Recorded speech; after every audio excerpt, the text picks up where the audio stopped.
Masalah Bennett selesai, PSM tunggu FIFA cabut sanksi.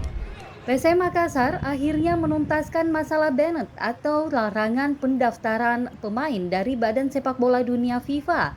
Hal ini disampaikan oleh manajer PSM Muhammad Nur Fajrin kepada selebesmedia.id pada Senin 4 Agustus 2025 sore. Fajrin menjelaskan manajemen tinggal menunggu FIFA untuk mencabut sanksi tersebut. Ada dua sanksi tertera untuk PSM yang dijatuhkan pada 28 Maret 2025 dan 19 Mei 2025. Akibatnya, Juku Eja belum bisa mendaftarkan pemainnya ke operator kompetisi Super League 2025-2026 E-League. Fajrin mengatakan PSM akan dihapus dalam daftar FIFA Registration Banned setelah ada konfirmasi dari pihak pemain menggugat dan FIFA. Saat ini PSM sudah mendatangkan 7 pemain baru di bursa transfer, di mana 3 diantaranya adalah legend asing dari Brasil.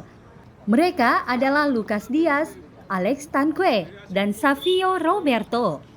4 pemain lokal yakni Reski Fandi, Rifki Dwi, Teja Kusuma, serta Gala Pagamo. Pertandingan perdana PSM pada Super League 2025-2026 akan menjamu tim promosi Persijap Jepara di Stadion B.J. Habibie Parepare, Jumat 8 Agustus malam.